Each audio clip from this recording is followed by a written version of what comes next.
Bismillahirrahmanirrahim. I'm Mohammad Muaz Iqbal and from Base College Wahtent and आज हमने bio का second year का first chapter prepare करना है या फर्स्ट चैप्टर का फर्स्ट टॉपिक देखना है विच इज़ रेस्पिरेटरी पाथवे। ठीक है, सो रेस्पिरेटरी पाथवे में हमने क्या क्या चीज़ देखनी है कि एयर किस किस रास्ते से गुजरती हुई, किस किस पाथ से गुजरती हुई हमारे पास लंग्स तक पहुंचती है जहाँ पे एक्चुअल गैसियस एक्सचेंज होती है। ठीक है, सो उस गैसियस एक्सचेंज के बाद फिर हमारे पास जो आप लोगों ने फर्स्ट ईयर में भी एक, अगर आपको याद हो तो आप लोगों ने एक चीज़ पढ़ी थी कि सेलुलर रेस्पिरेशन, वो सेलुलर रेस्पिरेशन इसके बाद होगी। अगर ये वाला पाथ सक्सेसफुल होगा इसके बाद हमारे पास गैसियस एक्सचेंज पॉसिबल, इसके बाद हमारे पास सेलुलर रेस्पिरेशन पॉसिबल होगी। सो हमारे पास गैसियस एक्सचेंज कैसे होती है इस चीज़ को देखने के लिए हम इस पाथवे पे आते हैं। इस पाथवे पे हमारे पास फर्स्ट ऑफ ऑल जो चीज़ है वो है नॉस्ट्रिल्स। नॉस्ट्रिल्स जो आपके नाक के अंदर दो होल्स होते हैं इन्हें नॉस्ट्रिल्स कहा जाता है। ठीक है, नॉस्ट्रिल्स के अंदर हमारे पास क्या क्या चीज़ होती है? नॉस्ट्रिल्स के अंदर हमारे पास म्यूकस लाइनिंग होती है। म्यूकस लाइनिंग का काम म्यूकस प्रोडक्शन होता है। म्यूकस हमारे पास एक डेंस फ्लूइड होता है, वाटर बेस्ड फ्लूइड होता है, जिसके अंदर चंद other proteins along with antibodies होती हैं जो बैक्टीरिया वगैरह को किल करने का काम करती हैं, एयर टेम्परेचर मेंटेन करती हैं और एयर का मॉइस्चर मेंटेन करती हैं। हमारे लंग्स के लिए ज़रूरी है कि लंग्स के अंदर जो एयर जाए वो एक स्पेसिफिक टेम्परेचर हो उसका, ऑब्वियसली 37 डिग्री सेंटीग्रेड, और उसके एक स्पेसिफिक मॉइस्चर लेवल हो। अदरवाइज लंग्स इंतहाई नाजुक चीज़ होते हैं और वो डैमेज हो सकते हैं अगर उनके अंदर ड्राई एयर जाएगी तो। सो ये उसे मॉइस्ट करने का काम करती है। उसके बाद हमारे पास हेयर फॉलिकल्स हैं। यहाँ पे हेयर फॉलिकल्स जो एयर फिल्ट्रेशन में इन्वॉल्व हैं। एयर फिल्ट्रेशन में जितने भी डस्ट पार्टिकल्स होते हैं उन तमाम डस्ट पार्टिकल्स को फिल्टर अप करने का काम यहाँ पे हेयर फॉलिकल्स कर रहे होते हैं। सो हेयर फॉलिकल्स हमारे पास जनरल फिल्ट्रेशन कर रहे हैं, वाइल म्यूकस प्रोडक्शन या म्यूकस लाइनिंग जो है वो हमारे पास एयर फिल्ट्रेशन भी कर रही है, मीन्स बैक्टीरिया या पैथोजन माइक्रो ऑर्गेनिज्म के लिए, एंड साथ में टेम्परेचर एंड मॉइस्चर भी मेंटेन कर रही है। उससे आगे चलें तो यहाँ पे हमारे पास सेकंड लाइन पे अगर आप देखें, ये हमारे पास नॉस्ट्रिल से आगे आप सेकंड लाइन पे देखें तो हमारे पास नेजल कैविटी आती है। नेजल कैविटी में हमारे पास एक्चुअल म्यूकस प्रोडक्शन हो रही होती है। जो सबसे ज़्यादा म्यूकस प्रोडक्शन होती है वो नेजल कैविटी में होती है और ये 24/7 म्यूकस प्रोडक्शन होती रहती है। एक और चीज़ जो यहाँ पे इंपॉर्टेंट है नोट करने की कि यहाँ पे नेजल कैविटी में जो म्यूकस प्रोडक्शन होगी वो हमेशा डेंस म्यूकस प्रोडक्शन होगी। यहाँ पे हमेशा डेंस म्यूकस प्रोड्यूस होगा। नॉस्ट्रिल्स के अंदर एंड ट्रैकिया के अंदर भी म्यूकस प्रोड्यूस होता है, वो डाइल्यूटेड म्यूकस होता है, यहाँ पे डेंस म्यूकस होता है बिकॉज यहाँ पे मेन आपकी पैथोजेनिक फिल्ट्रेशन होती है। सो इससे यहाँ पे भी म्यूकस प्रोडक्शन का काम सेम काम होगा, मीन्स यहाँ पे आप देख सकते हैं टेम्परेचर मेंटेन, मॉइस्चर मेंटेन करना और फिल्ट्रेशन करना। उसके बाद आप आए फेरेंट्स पे। ठीक है, फेरेंट्स हमारे पास क्या है? फेरेंट्स एक पाथवे है जो नेजल कैविटी को, माउथ कैविटी को और उससे लोअर पार्ट लेरेंक्स को आपस में ज्वाइन करने का काम करता है। So it's just a pathway, combined pathway, जिसकी वजह से आप एनेबल होते हैं मुंह से सांस लेने के लिए भी। मींस अगर आपका नाक बंद है फ्लू की कंडीशन में तो आप मुंह से सांस लेते हैं, that's just because of pharynx. Because pharynx connect करता है आपके माउथ कैविटी को, नेजल कैविटी को एंड आपकी ओरल कैविटी को। ठीक है, एंड लेरेंक्स को। सो अब यहाँ पे हमारे पास क्या है? नेजोफेरेंट्स, ऑब्वियसली इसलिए हमने 3 रीजन्स बनाए हैं। नेजोफेरेंट्स हमारे पास वो रीजन है जो नेजल कैविटी के साथ कनेक्ट होता है। ओरोफेरेंट्स हमारे पास वो रीजन है जो ओरल कैविटी के साथ कनेक्ट होता है एंड लेरेंजियोफेरेंट्स हमारे पास वो रीजन है जो लेरेंक्स के साथ कनेक्ट होने का काम कर रहा होता है। ठीक है, अब यहाँ पे हमारे पास आपको एक यहाँ पे रेड डॉट सा नजर आ रहा होगा जिसे मैंने सॉफ्ट पैलेट के नाम से लेबल किया है। सॉफ्ट पैलेट का बेटा जस्ट ये फंक्शन होता है कि जिस टाइम पे भी आप कुछ भी निगल रहे हो तो निगलते हुए उसका काम नेजोफेरेंट्स को क्लोज कर देना ताकि वो चीज़ आपकी नेजल कैविटी में एंटर ना हो। सो फेरेंट्स आपके पास काइंड ऑफ पाथवे तो वर्क कर रही है लेकिन ये गेटवे का भी काम कर रही है। ये वन वे गेटवे होता है, मींस एक टाइम पे कोई एक चीज़ ओपन हो रही या नेजल कैविटी या माउथ कैविटी। उसके बाद हम आते हैं उस लेरेंट्स के ऊपर। लेरेंट्स क्या है बेटा? लेरेंट्स को वॉइस बॉक्स भी कहा जाता है। ठीक है, लेरेंट्स का काम, इसके अंदर कनेक्टिव फाइबर्स होते हैं और साउंड प्रोडक्शन होता है। ठीक है, साउंड प्रोडक्शन मींस जो मेल्स एंड फीमेल्स में आपके पास साउंड प्रोड्यूस होती है। मेल्स की आवाज़ थोड़ी सी भारी होती होती है, फीमेल्स की आवाज़ थोड़ी सी बारीक होती है। रीज़न क्या होती है कि इसके अंदर जो कनेक्टिव फाइबर्स हैं उन फाइबर्स की लेंथ में डिफरेंस है। फाइबर्स की लेंथ में कैसे डिफरेंस है कि हमारे पास मेल्स की जो लेंथ होती है, मेल्स में फाइबर्स की लेंथ 15 मिलीमीटर्स होती है एवरेज, एंड फीमेल्स में इन फाइबर्स की लेंथ 10 मिलीमीटर्स होती है। सो जितनी लेंथ कम होगी उतनी पिच ज़्यादा होगी और उतनी आवाज़ बारीक होगी, और जितनी लेंथ ज़्यादा होगी उतनी पिच कम होगी और आवाज़ उतनी ज़्यादा भारी होगी। सो उसके बाद हमारे पास नेक्स्ट चीज़ है, नेक्स्ट एरिया ग्लॉटिस। ग्लॉटिस वो एरिया होता है बेटा जो अगेन पाथवे का काम कर रहा है, जो जहाँ से हमारे पास 8 लाइन एसोफेगस की तरफ जा रही है विच विल कैरी फूड, आप लोगों को इसका पता होगा, एंड 8 लाइन हमारे पास ट्रैकिया की तरफ जा रही है। सो इससे ऊपर वाला जो एरिया था वो कंबाइन था फूड एंड एयर या फूड एंड ब्रीदिंग के लिए, दोनों के लिए कंबाइन था। यहाँ पे आके डिवीजन होती है। अब यहाँ पे जो हमारे पास डिवीजन हो रही है, इस डिवीजन में हमारे पास क्या होगा, यहाँ पे ऑब्वियसली एक कोई ऐसा स्ट्रक्चर होना चाहिए जो ये डिसाइड करे कि फूड ने किस रास्ते पे जाना है एंड ऑब्वियसली एयर ने किस रास्ते पे जाना है। तो उसे डिसाइड करने के लिए यहाँ पे मैंने रेड कलर से एक ड्रॉ किया है epiglottis. That's just a connective fibre, that's just a connective tissue, ठीक है, जो हमारे पास कनेक्टिव टिश्यू या कार्टिलेज से बना हुआ एक टिश्यू होता है जो 8 टाइम पे एसोफेगस को ओपन करेगा या ट्रैकिया को ओपन करेगा। 8 टाइम पे एक ही चीज ओपन होगी। नॉर्मली जिस टाइम पे आप नॉर्मल ब्रीदिंग कर रहे होते हैं तो एसोफेगस क्लोज रहती है। एसोफेगस हमेशा तब तक क्लोज रहती है जब तक आप कुछ निगलते नहीं हो। नॉर्मली एसोफेगस 24/7 क्लोज रहेगी अगर आप कुछ निगलोगे नहीं तो, और ट्रैकिया 24/7 ओपन रहती है। सो ट्रैकिया को ओपन रखने के लिए और एसोफेगस को क्लोज रखने के लिए यहाँ पे एपिग्लॉटिस की प्रेजेंस लाजमी है। अब एपिग्लॉटिस हमारे पास क्या करता है, जब भी आप कुछ निगलने लगते हो उस टाइम पे आप सांस नहीं ले सकते, बिकॉज एपिग्लॉटिस उस टाइम पे ट्रैकिया को क्लोज कर देते हैं एंड एसोफेगस को ओपन कर देता है। फूड वहां से एसोफेगस में चली जाती है। अब यहाँ पे एक चीज जो एक पॉइंट मैं आपको बताना चाहूंगा, हिकअप्स, हिचकी जिसे कहते हैं। हिचकी बेटा आपको क्यों आती है? हिचकी आपने नोट किया होगा यूजुअली आपको ड्राई फूड खाने से आती है। जब भी आप खुद की खुराक कुछ खुश्क हो तब आपको अक्सर हिचकी आती है, या ज़्यादा अचानक मुंह में डाल लेने से हिचकी आती है, या प्रॉपरली ना चबाने से हिचकी आती है।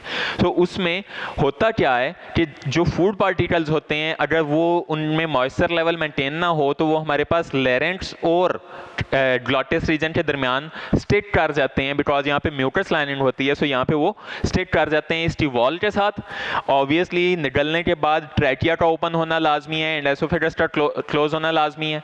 सो जिस टाइम पे हमारे पास ट्रैकिया ओपन होगा, एसोफेगस क्लोज होगा, तो विद एयर पैसेज वो पार्टिकल्स पुश होते हैं और ट्रैकिया में एंटर होने लगते हैं। सो जब भी वो ट्रैकिया में एंटर होने की कोशिश करेंगे, एपिग्लॉटिस फौरी तौर पे बैकवर्ड मूव करता है और उन्हें ट्रैकिया में एंटर होने से रोकता है, और इस एपिग्लॉटिस की बैकवर्ड मूवमेंट से आपकी पूरी बॉडी जो शेक करती है उसे आप हिकअप कहते हो या हिस्ट्री कहते हो। हिस्ट्री में आप पानी पीने से या सांस रोकने से आपकी हिस्ट्री ठीक हो जाती है। रीज़न भी यही होती है कि पानी पीने से पानी ने ऑब्वियसली एसोफेगस में जाना है, तो भी हमारे पास क्या होगा, एसोफेगस ओपन होगी और फूड पार्टिकल वहाँ पे चला जाएगा। सांस रोकने से ऑब्वियसली ट्रैकिया क्लोज हो जाएगी, एसोफेगस अगेन ओपन होगी, तो भी फूड पार्टिकल जो भी स्टेट हुआ होगा वो हमारे पास एसोफेगस में चला जाएगा, तो हिस्ट्री रुक जाएगी। उसके बाद आते हैं हमारे पास ट्रैकिया पे। ट्रैकिया हमारे पास क्या है बेटा, ट्रैकिया एक 10 to 12 सेंटीमीटर लॉन्ग एक विंड पाइप कहलाता है, ठीक है, एक पाइप लाइक स्ट्रक्चर है जो विंड पाइप कहलाता है, जो इवन हमेशा ओपन रहता है, इवन आफ्टर डेथ भी ओपन रहता है। इसके ओपन रहने की रीज़न क्या है बेटा, कि इसके ओपन रहने की रीज़न ये है कि इसके अंदर C shaped cartilage rings present हैं। सी शेप्ड कार्टिलेज रिंग्स इसे इलास्टिसिटी भी प्रोवाइड करते हैं एंड इसे ओपन भी रखते हैं। बर्ड्स में ये सी शेप नहीं होते, ये ओ शेप्ड होते हैं। सो दैट्स वाई बर्ड्स के अंदर फ्लेक्सिबिलिटी थोड़ी सी कम होती है ट्रैकिया की as compare to humans. Humans में सी शेप होने की वजह से ये शॉक एब्जॉर्बेंट का काम भी कर सकते हैं। देन इसके अंदर ट्रैकिया के अंदर हमारे पास म्यूकस प्रोडक्शन होती है। म्यूकस प्रोडक्शन में ऑब्वियसली उस म्यूकस को अगर रिमूव नहीं किया जाएगा तो हमारे पास म्यूकस अकामुलेट हो सकता है लंग्स के अंदर।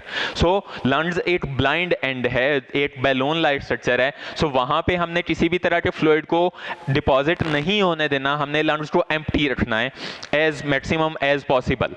सो उसके लिए उस म्यूकस को रिमूव करने के लिए इसके पास सीलिया भी प्रेजेंट होते हैं, ठीक है।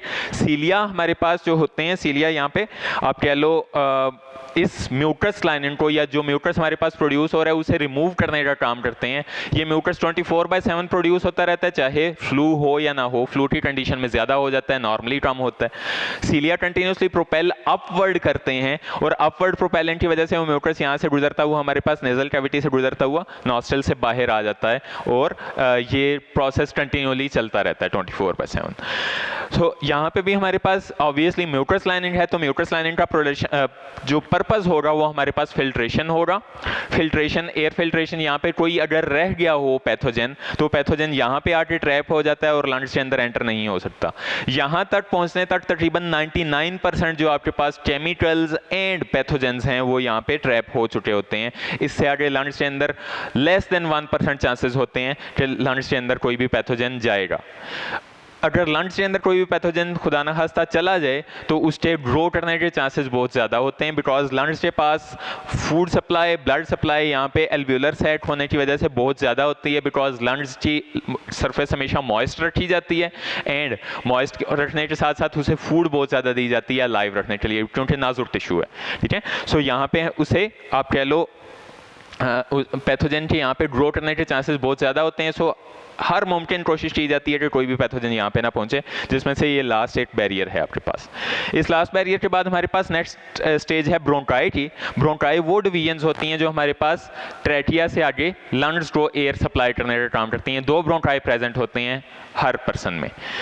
सो ब्रोंकाई हमारे पास, उनके अंदर भी C shaped cartilage rings present हैं, इनके अंदर भी म्यूकस लाइनिन प्रेजेंट है, इनके अंदर भी सीलिया प्रेजेंट है। सो ये भी हमारे पास क्या कर रहे होते हैं, कंटिन्यूसली म्यूकस लाइनिन की वजह से म्यूकस प्रोड्यूस कर रहे हैं और सीलिया की वजह से ये म्यूकस यहाँ से रिमूव हो रहा है और एयर फिल्टर हो रही है। यहाँ पे फिल्ट्रेशन के साथ साथ लंग्स को एयर सप्लाई भी हो रही है।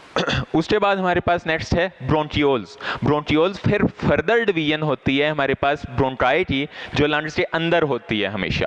अब लंग्स के अंदर जो डिवीजन हो रही है बेटा, उसमें जो फर्स्ट डिवीजन बनेगी उसे प्राइमरी ब्रोंकियोल कहेंगे, जो सेकंड डिवीजन बनेगी उसे, जो मींस प्राइमरी ब्रोंकियोल से आगे जो ब्रांच बनेगी उसे सेकेंडरी ब्रोंकियोल कहेंगे, उससे आगे जो ब्रांच बनेगी वो टर्शरी ब्रोंकियोल कहलाएगी। Means size Aahista Aahista diameter जो होगा वो डिक्रीज होता जाएगा। यहाँ पे एक और बात जो याद रखनी ये कि primary bronchiole and secondary bronchiole तक हमारे साथ पास C shaped cartilage rings present होते हैं। ठीक है, यहाँ पे अगर आप देखो तो मैंने just C shaped cartilage rings mention किए, यहाँ पे म्यूकस लाइनिन मेंशन नहीं किया, यहाँ पे म्यूकस लाइनिन नहीं है। ठीक है, ब्रोंकियोल्स में म्यूकस लाइनिन नहीं है, लेकिन C shaped cartilage rings present हैं बिकॉज उनका डायमीटर इतना है बड़ा कि उन्हें सपोर्ट की जरूरत है ओपन रहने के लिए।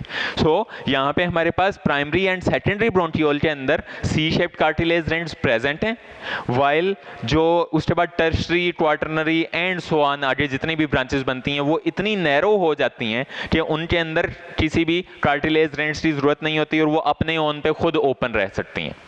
उसके बाद नेक्स्ट चीज़ जो हमारे पास मेजर एरिया है फिल्ट्रेशन के लिए, जहाँ पे हमारे पास मेजर गैशियस एक्सचेंज पॉसिबल हो रहा है, जो जिसकी वजह से मेजर गैशियस एक्सचेंज हो रहा है, वो alveolar ducts and alveolar sacs हैं। These are just balloon like structures. Alveolar ducts, alveolar sacs air supply करने का काम करती हैं। बैलून लाइट स्ट्रक्चर्स होते हैं बेटा ये स्मॉलर, बिल्कुल माइक्रो बैलून लाइट स्ट्रक्चर्स होते हैं, और ये 8 लंग्स के अंदर हमारे पास मल्टी 1000 होते हैं। ये एज्यूम किया जाता है कि हमारे पास तकरीबन 50 million bronchioles, 50 million alveolar sets, sorry, all over the lungs होते हैं, मींस दोनों लंग्स से मिला के एक हेल्दी पर्सन में। ऑब्वियसली एक अनहेल्दी पर्सन में इनकी क्वांटिटी कम होगी, अभी उससे डिस्कस करते हैं। सो अब यहाँ पे इनका फंक्शन क्या है बेटा, कि इनकी जो वॉल है वो सिंगल लेयर से बनी है। इससे ऊपर जितने भी हमने पार्ट्स पढ़े हैं, ये तमाम पार्ट्स में वॉल एटलीस्ट 3 लेयर से बनी है। ठीक है, एटलीस्ट उसकी 3 लेयर्स हैं, लेकिन alveolar ducts and alveolar sets वो वाहिद ऐसे पार्ट्स हैं कि यहाँ पे हमारे पास सिंगल एंडोथीलियल लेयर से बनी हुई वॉल है। Endothelial layer actually most thin layer होती है और टिश्यू लाइट लेयर होती है,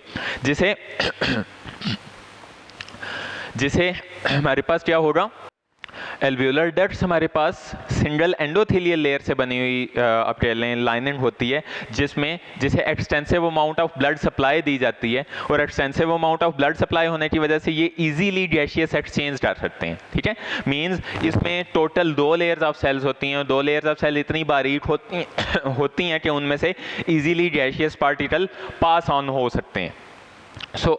अब मैंने बात की थी कि इनका नंबर हेल्दी पर्सन में बहुत ज़्यादा होता है एंड अनहेल्दी पर्सन में कम होता है। उसकी रीज़न क्या है बेटा कि ये इंतहाई नाजुक स्ट्रक्चर्स हैं। फॉर एग्जांपल एक स्मोकर पर्सन में एल्वियोलर डक्ट्स ऑब्वियसली स्मोक की वजह से स्टिफ होना शुरू हो जाती हैं, और ये क्योंकि सिंगल लेयर से बना हुआ है, वो स्टिफ होने की वजह से आप कह लो फटना शुरू हो जाती हैं। और ये एस्टिमेशन है कि एक स्मोकर का जो एक क्रश होता है, या जिसे एक पफ कहा जाता है, उसके रिजल्ट में एक क्रश के रिजल्ट में तकरीबन 10,000 एल्वियोलाई बर्स्ट होते हैं। 10,000 एल्वियोलाई एक उसमें बर्स्ट होते हैं। जो चेन स्मोकर्स हैं उनकी बात की जा रही है। उनमें न्यू एल्वियोलाई बनने का जो नंबर होता है वो हमारे पास नंबर स्पीड दोनों चीज़ें हमारे पास कम होती हैं, और डिस्ट्रॉय होने का नंबर और स्पीड ज़्यादा होती हैं। सो दैट्स वाई जितने भी स्मोकर्स होते हैं वो हैवी वर्किंग नहीं कर सकते, बिकॉज हैवी वर्किंग के लिए ज़्यादा एल्वियोलाई की ज़रूरत होती है। एल्वियोलाई का बेटा यहाँ पे फंक्शन क्या है एक्चुअली? एल्वियोलाई का function just surface area increase करना है, surface area of lungs. Normally जो आपके लंग्स होते हैं वो तकरीबन ऑलमोस्ट जो उनकी हाइट होती है वो 1 फीट होती है, उनकी जो विड्थ होती है वो तकरीबन 5 to 6 इंचेस होती है। ठीक है, अब अगर वो एम्प्टी होते तो ऑब्वियसली उनका सरफेस एरिया बहुत कम होता। ये एक एस्टिमेट है कि एल्वियोलाई की प्रेजेंस की वजह से जो आप एक ह्यूमन के जो लंग्स हैं उसका सरफेस एरिया तकरीबन 72 किलोमीटर्स बनता है अगर उन्हें फ्लैट कर दिया जाए तो।